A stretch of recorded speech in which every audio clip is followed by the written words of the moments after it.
Yo estoy haciendo una investigación sobre vocación, entonces quería saber, ¿usted es misionero? ¿Qué hace un misionero? Misionero es el que le delegan una misión, un trabajo específico, una función. Yo soy misionero de la misericordia. ¿Y qué es eso? El Papa buscó en el mundo entero, de todos los países, 1000 sacerdotes y le dio una misión específica que no la tienen los otros sacerdotes ni los obispos, que es perdonar los pecados reservados a la Santa Sede. Hay pecados que el obispo de aquí no tiene potestad, no tiene permiso para perdonarlos, pero que yo sí. Por ejemplo, usted agarra una hostia, la pisotea y la escupe, usted no se puede confesar ni con el párroco, ni con el obispo, tiene que ir directamente al Papa o conmigo. Es un pecado reservado a la Santa Sede, ¿cómo que llama? La profanación de la Eucaristía.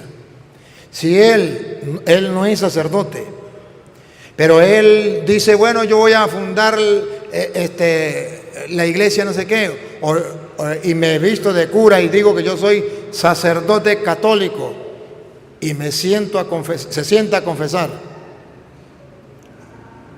y la gente va y se confiesa con él, no siendo sacerdote, él no puede confesarse con el obispo de aquí y con ningún obispo, ni con ningún sacerdote, tiene que ir al Papa o tiene que confesarse con un misionero de la misericordia. Un sacerdote, usted fue y se confesó con el párroco ¿estamos a dónde es? Del Amparo. Usted fue y se confesó con el párroco del Amparo y le dijo al padre, mire padre, yo soy la hija de Petronilo y resulta que yo aborté. Y el padre va y le dice a Petronilo, mire, ¿sabe que su hija me dijo que había abortado? Ese padre queda excomulgado de la iglesia. No se puede confesar con otro padre ni se puede confesar con un obispo, tiene que ir al Papa. Porque está revelando el secreto de confesión y eso lo excomulga, lo deja fuera de la iglesia. Y es un pecado que otro sacerdote no tiene la potestad para perdonar. Perdón, la potestad no, la autorización. La potestad sí, porque si se está muriendo, la persona en el peligro de muerte sí lo puede hacer. Se llama pecados reservados al Papa. ¿Qué significa reservados? Que un obispo lo podría hacer, pero el Papa le dice no lo haga, me lo reservo yo. ¿Me capta? Que otro sacerdote podría hacerlo, pero el Papa le dice no lo haga, me lo reservo yo. Se llama reservados. Pero en el peligro de muerte el Papa dice si está peligrando de morir, dele la absolución. Cualquier sacerdote le puede dar la absolución. Ajá. Entonces son pecados así, el sacerdote misionero de la misericordia, en el caso mío, tenemos la potestad y el encargo, la misión de perdonar los pecados que le toca al Papa. ¿Por qué? Porque el Papa no puede recorrer el mundo entero. Y entonces nosotros, ¿dónde vamos? Vamos representando al Papa. Y la persona, en vez de ir a Roma, pues viene al sacerdote de la misericordia. El misionero es el que tiene una misión. A ustedes ven ahorita, estos días van a ver misioneros por aquí. Ellos tienen otra misión, son misioneros, pero tienen otra misión. ¿Cuál es la misión? De ir a las casas a predicarle el Evangelio de Jesucristo. Hay un pasaje de la Escritura específico que ellos ahorita tienen como misión, que es el de San Lucas, capítulo 15, el hijo pródigo. Esa es la misión. Ellos van a llevar ese evangelio. Una misión. Van a predicarlo. ¿De parte de quién? De parte de la iglesia. Eso se llama misionero. A la orden. ¿Otra preguntita? Aprovechen, venga, hagan la cola aquí. Hagan la cola, venga, hagan la cola ahí. Buenas tardes. Padre, con una protestante me dice que el matrimonio no está sujeto a la ley divina, sino con solo casarme por el civil es suficiente para Dios. O sea, me quiso dar a entender, entendí yo, que solo con casarme por el civil ya no está la fornicación, ni los otros pecados que se cometen, el adulterio, todo eso. Gracias. Eso no es verdad. ¿Cómo sabemos que no es verdad? Le puedo dar 2 citas. San Mateo capítulo 19, versículo, lo podemos leer del versículo 5 por allí. San Mateo capítulo 19, versículo 5, viene hablando de lo que es el matrimonio. Escuchen. Y dijo: por esto el hombre dejará padre y madre y se unirá a su mujer. El matrimonio es un hombre con una mujer, no un hombre con un hombre, ni una mujer con una mujer. Se unirá a su mujer. Y los dos serán una sola carne. Y los dos serán una sola carne. Hasta ahí. Entonces, hasta ahí, si llegara hasta ahí nomás, entonces sería válido el concubinato. Si dijera hasta ahí, sería válido el concubinato. ¿Por qué? Porque ¿qué hace el concubino? Pues se sacó a la muchacha y se la llevó a vivir a otra casa. Dejó a su padre y a su madre, se unió a la mujer y listo, ya están casados. Hasta ahí podría ser entonces también el matrimonio por lo civil. No hay ningún problema, hasta ahí. ¿Dónde está la muestra que tiene que ser lo que nosotros llamamos sacramento porque viene de parte de Dios? Así que no son ya más dos, sino una sola carne. Ahí viene, escúchenlo, respiren profundo. Aquí viene. Por tanto, lo que Dios juntó, ¿Escucharon? ¿Otra vez? lo que Dios juntó, ¿Otra vez? lo que Dios juntó, Ah, bárbaro. Lo que Dios, no los hombres, lo que Dios juntó, no lo separe el hombre. ah, pero es que Dios lo juntó porque resulta que mi novia estaba en Mérida y yo en Guadalito. No nos conocíamos. Entonces un día yo fui a Mérida, nos conocimos y eso fue Dios que nos unió, porque nos fuimos para un hotel y nos siguió gustando y ahí estamos. ¿Fue Dios que nos unió? No. ¿Cómo sabemos que no? ¿Y cómo sabemos que eso es mentira? Fácil. Escúchenme, paren la oreja. Si eso fuera verdad, entonces, para ti, hombre, ¿cuál sería la verdadera esposa suya? ¿La quinta mujer con que tiene sexo? ¿La sexta mujer con que tuvo sexo? ¿O la primera con que tuvo sexo? Pues si eso es verdad, que es Dios quien lo unió cuando se encontraron, entonces usted debería estar con la primera mujer que tuvo sexo.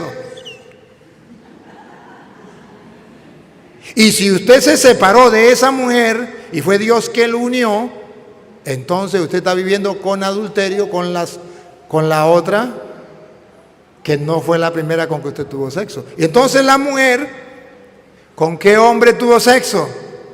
¿Con el que está viviendo ahorita? Uy, no, padre. Ah, bueno, ¿con quién? Ah, no, ese quién sabe dónde estará. Entonces ese sería su esposo. Porque lo que Dios unió, entonces Dios los unió. Si así fuera el matrimonio, entonces habría matrimonio entre un perro y una perra, entre una gallina y un gallo, entre un toro y una vaca, pero con el primero que se una. No, lo que Dios unió, ¿por qué dice lo que Dios unió? Porque Dios tiene sus embajadores, 2 de Corintios, capítulo 5, versículo 20. Dios tiene sus embajadores, sus ministros, y lo que ellos hagan es como si Dios mismo lo hiciera. 2 de Corintios, capítulo 5, versículo 20. ¿Qué significa entonces lo que Dios unió? Ojo, que por medio de un hombre que Dios haya dejado, que representa al Señor, fue que recibió el sacramento. Escuchemos. Así que somos embajadores. Mire que Dios tiene embajadores. Somos embajadores En nombre de nuestro Cristo.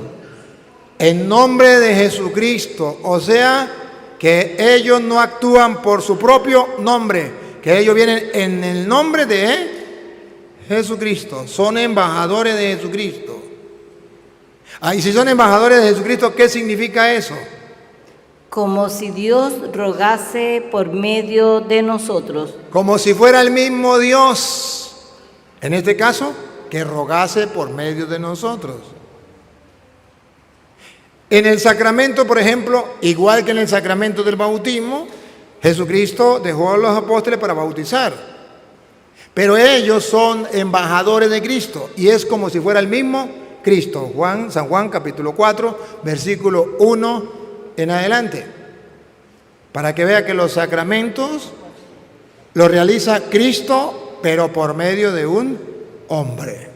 Y es como si lo hiciera el mismo Cristo. Escuche. Cuando pues el Señor entendió que los fariseos habían oído decir, Jesús hace y bautiza. Jesús hace y ¿qué? Jesús bautiza. Más discípulos que Juan. Jesús bautiza más discípulos que Juan. Ahora vamos a ver cómo lo bautiza. ¿Él mismo o por medio de un embajador, un hombre? Aunque Jesús no bautizaba. ¡Ah, bárbaro! No era él. ¿Quiénes eran los que lo hacían? ¿Y era como si fuera el mismo Jesús? Sino sus discípulos. Cuando lo hace un discípulo de Cristo, es como si fuera el mismo Cristo. En 1 Corintios, capítulo 7, versículo, vamos allí como en el 37 quizás, o 39. ¿Qué dice el 39, compadrito? Ajá, 39. 1 Corintios capítulo 7, versículo 39. De la Biblia Reina Valera, escúchenlo. La mujer casada. La mujer casada Está ligada por la ley mientras su marido vive. Mientras su marido vive, no se puede casar con otro. Pero si su marido muriere, Pero si se muere el marido, ¿será que se puede casar? Sí se puede casar. Ahora vamos a ver si dice por lo civil o arrejuntado. Vamos a ver. Pero si su marido muere, libre es para casarse. libre es para casarse. Doña Lupa, ayúdeme. Libre es para casarse por lo civil. Con quien quiera. Con quien quiera por lo civil. Con tal que... Con tal, aquí hay un detalle, digo Cantinflas. Se puede casar, pero con tal que sea en el Señor. No por lo civil. Se puede casar, pero con tal. Esa condición significa que no puede ser por lo civil. Con tal y sea en el Señor. Es una mentira, es un engaño. ¿Para qué ellos dicen eso? Fácil, para hacer lo que ellos hacen. Porque los evangélicos, la mayoría, no todos, pero la mayoría de los evangélicos se casaron hoy y como es por lo civil, mañana no se entienden o mañana se pasan a otra religión y se vuelven a casar con otro. Así de sencillo. Porque como no están casados, de verdad. Y es una manera de decirle a la gente que no viva en la gracia de Dios, obedeciendo el mandato de Dios que dice que el matrimonio es hasta que la muerte los separe, porque lo que Dios unió, no lo separe el hombre. Y que es un matrimonio, pero en el Señor. ¿Había otra pregunta, fue? No. Esa fue la... Ya, ajá, a ver, usted. Buenas tardes. Les comento que hace 2 años que soy católico, ¿no? Siempre fui como esos denominados independientes que creen en todo, pero a la final no creemos en nada. Fui a muchas iglesias y me gustaba, pensaba que la iglesia de Dios era lo mejor de cada iglesia, como tal, de cada denominación. Pero hay una cita bíblica que me quema el coco últimamente, y es 1 de Timoteo capítulo 3. Ahí sí yo quiero que pongamos la lupa a esta palabrita. Dice, es cierta esta afirmación, o sea, es cierta esta afirmación: si alguno aspira al cargo de episcopo, dese una noble función. Es pues necesario que el episcopo sea irreprensible, casado con una sola vez, sobrio, sensato, educado, hospitalario, apto para enseñar. Asimismo, más adelante habla de los diáconos, que es necesario que sean casados, una sola esposa, que sea buen padre, buen hijo. Entonces, a veces uno dice, ¿será que el clero sabe que tener esposa y los problemas del hogar y eso? Entonces, o no sé si es por cuidar los bienes de la iglesia, pero no quiero refutar la iglesia católica, porque yo sé que eso está basado en un estudio grande, ¿no? Entonces quiero que usted me explique sobre eso. Con mucho gusto. Si quiere, ahorita usted lee la cita usted mismo para que usted la sepa. Escúcheme ahí donde me oiga bien, porque ahí oye bien. Ciertamente, ahí 1 de Timoteo 3 lo dice. ¿Y qué está diciendo la Biblia? Está diciendo que todos tienen que ser casados. Si usted lee esa cita, usted dice, todos tienen que ser casados. Pero si usted lee 1 de Corintios, búsquelo allí que lo tiene ahí, 1 de Corintios, capítulo 7, el versículo 7. Después le voy a dar otro versículo. Venga a ver qué lee usted ahí. Mi deseo sería que todos los hombres fueran como yo. Está hablando San Pablo. ¿Usted sabe que San Pablo no se casó o sí sabe? ¿Sabe o no sabe que San Pablo no se casó? No se casó. Y San Pablo dice, mi deseo es que todos los hombres sean como yo. Sigue. Mas cada cual tiene Dios su gracia particular. De yo mal. Otra vez. Mas cada cual tiene de Dios su gracia particular. Observa que hay varias gracias, no una sola. Cada cual tiene de Dios su gracia particular. Unos casados y otros solteros. Si usted lee donde dice que tienen que ser casados, usted dice, todos tienen que ser casados. Si usted lee donde dice que tienen que ser solteros, usted dice, todos tienen que ser solteros. Pero si usted lee donde dice que cada uno tiene su gracia particular, entonces usted dice, unos pueden ser casados y otros pueden ser solteros. Y en la iglesia existen las dos cosas. En el occidente, en la parte de nosotros, los sacerdotes no nos casamos, pero en el oriente sí se casan. En la iglesia tenemos las dos cosas, las dos, sacerdotes casados y sacerdotes no casados, porque en la Biblia aparecen las dos cosas. Solamente que ustedes y yo estamos acostumbrados a ver los sacerdotes no casados, que nos tocó esa parte. Pero luego, aquí dice, cada uno tiene de Dios, ¿su qué? Su gracia particular. Siga. Unos de una manera, Uno de una manera, casados, otros de otra. solteros.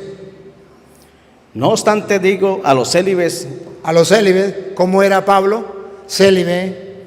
Digo a los célibes y a las viudas, y a las viudas, bien les está quedarse como yo. ¿es malo o es bueno? Dice, bien les está quedarse como yo. Pero él está respondiendo a la pregunta que le hicieron en el versículo 1, 7.1. Lea el versículo 7.1. Él está respondiendo a la pregunta que le hicieron, la misma que usted me hizo a mí. Se la hicieron a él. Ponga cuidado. Pero si no pueden contener... No, el versículo 1. Listo. En cuanto a los que me habéis escrito, Le escribieron una pregunta y él va a responder. bien le está el hombre abstenerse de mujer. Él está respondiendo a la pregunta que le hicieron. Y él dice, uno tiene un don de una manera, otro de otro. A los célibes le digo, quédense como yo. Bien le está al hombre quedarse sin. Ahora en el versículo 32 da la explicación. Versículo 32. Ahí mismo. Versículo 32.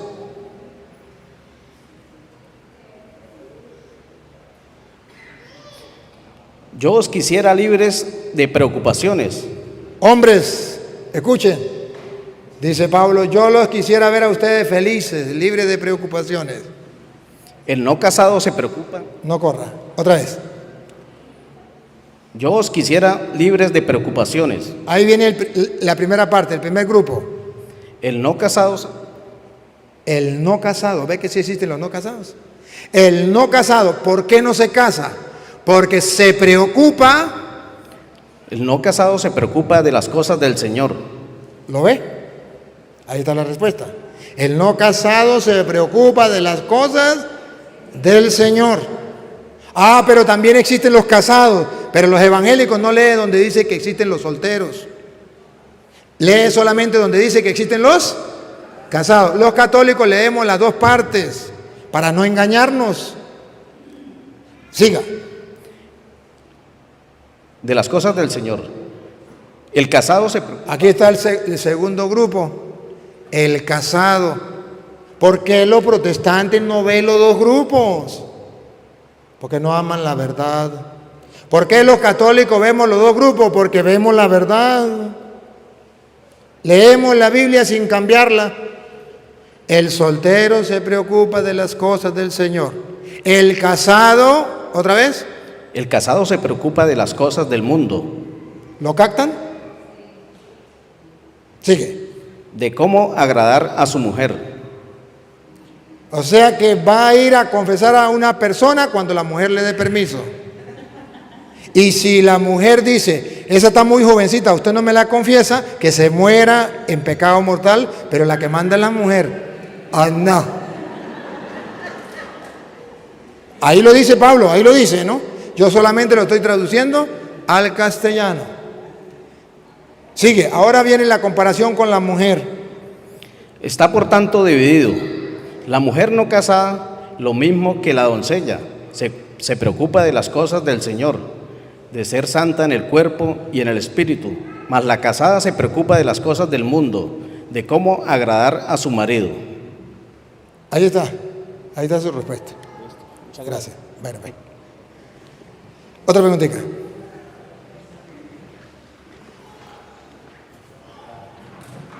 Gracias, Padre. Primero, darle gracias a Dios por tener esta oportunidad de estar al frente suyo. Desde hace una época vengo siguiendo sus videos y pues me ha agradado mucho. Y la verdad que nunca pensé estar tan cerca de usted, pero le doy gracias a Dios por eso. Mi pregunta es que he estado, digamos, por algunas personas que han estado, digamos, analizando pues la situación, cómo se vive y todo eso. Entonces pues he encontrado algunas personas que dicen que vienen 3 días de oscuridad. Entonces pues la verdad que no he tenido oportunidad de preguntar a alguien si esto puede existir o qué, o es mentira o algo. Entonces usted es la persona que me puede aclarar ese punto. Pues eso siempre lo han dicho, y sobre todo los evangélicos andan diciendo eso, y muchos católicos lo repiten. Solamente porque la Biblia dice que antes de venir el Señor, el sol perderá su brillo y la luna no alumbrará. Pero ahí no dice que son 3 días. No. Dice que el sol perderá su brillo y eso simboliza que los que estamos en la iglesia perdemos de alumbrar. Que puede ser que muchos en la iglesia ya no alumbren. ¿Se acuerda que digo, ustedes son la luz del mundo? Brille su luz. Quiere decir que antes de que venga el Mesías, ya los curas hablarán de todo menos de la palabra de Dios. Entonces no alumbrarán, vendrá una oscuridad.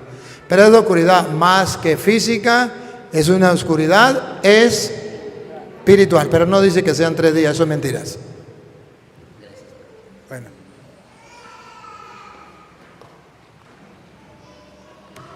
Buenas tardes. Bueno, tengo muchísimas preguntas, pero antes tal vez ni se la termine haciendo porque me va a tocar ver todos sus videos para tener la respuesta de todas las dudas que tengo. Sin embargo,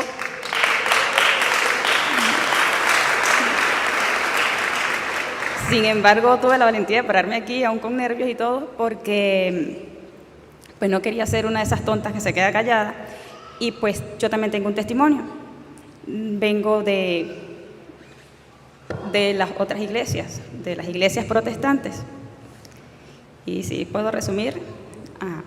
Bueno, soy hija de Doris y Miguel y ninguno de ellos dos, aunque dicen ser católicos, jamás los vi en la iglesia católica ni se casaron.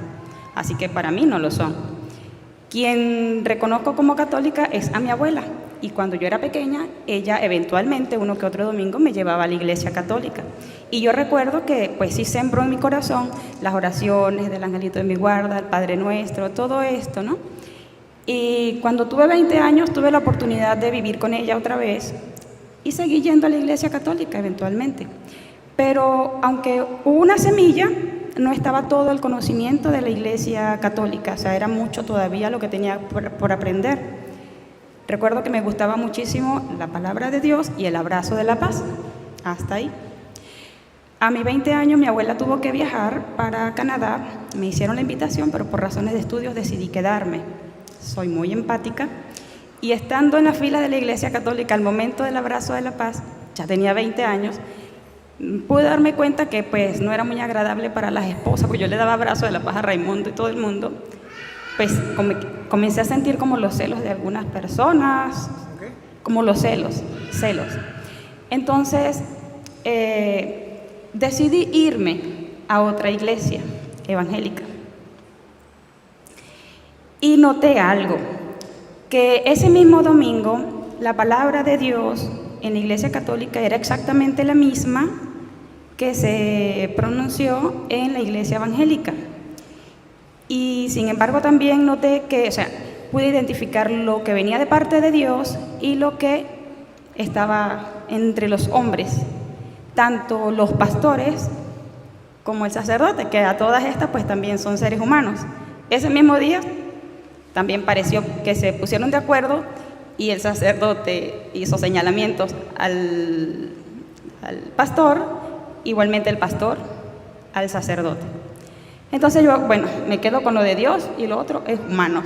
Cuando llego a la casa me encuentro con un vecino que había ido a otra iglesia evangélica y pues compartimos lo que habíamos recibido de parte de Dios y me sorprendió que era exactamente la misma palabra.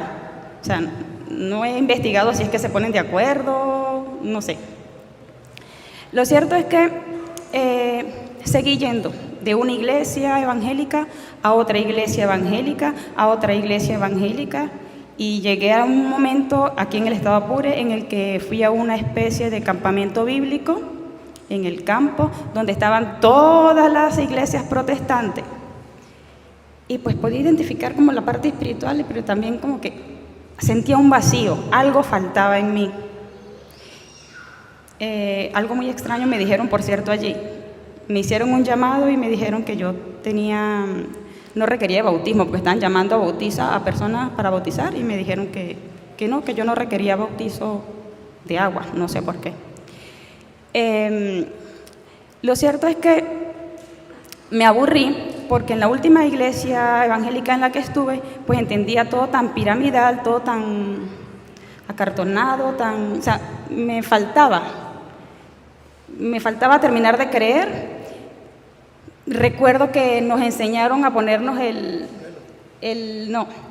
la vestidura, según Efesios, pero no una sola vez en la mañana, sino repetirla por 20 y tantas veces. Y yo decía, ¿qué sentido tiene ponerme el casco si ya me lo puse? O sea, por volvérmelo a poner. Y bueno, lo cierto es que dejé de ir y no fui a ninguna. No volví más a ninguna, me quedé en casa lamiéndome mis heridas emocionales y todo esto. Y sucedió algo bien espiritual realmente. Algo muy profundo espiritualmente hablando, que me hizo acudir a una iglesia católica y pues hablarlo con un sacerdote.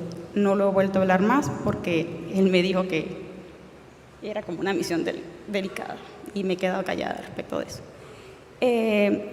Sentí de parte de Dios la orientación de venir, de volver a este pueblo, que es el pueblo original de mi abuela, porque venía de Barinas.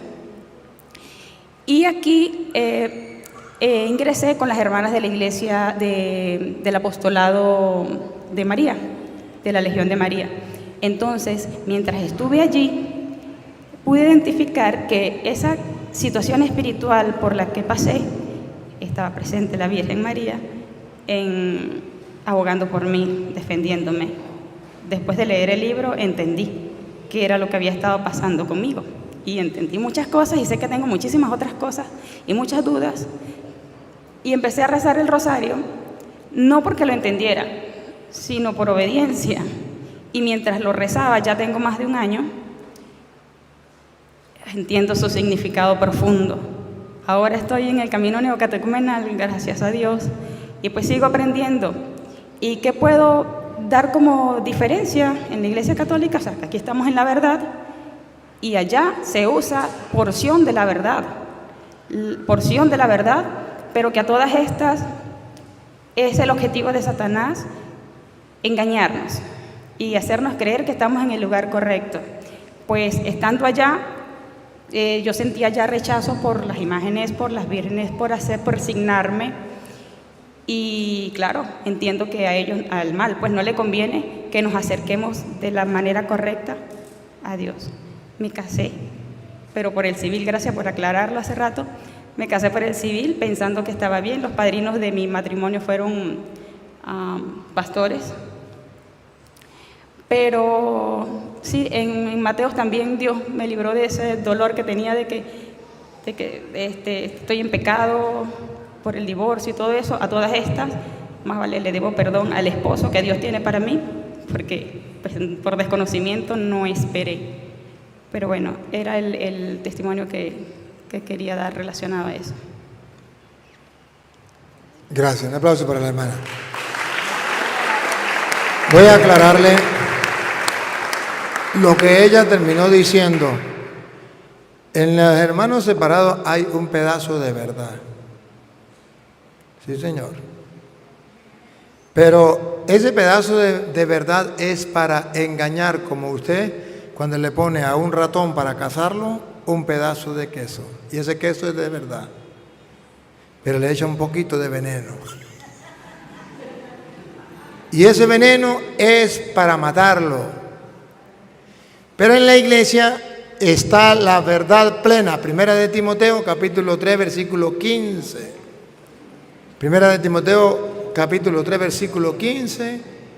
En la iglesia, a diferencia de las sectas, tenemos la verdad.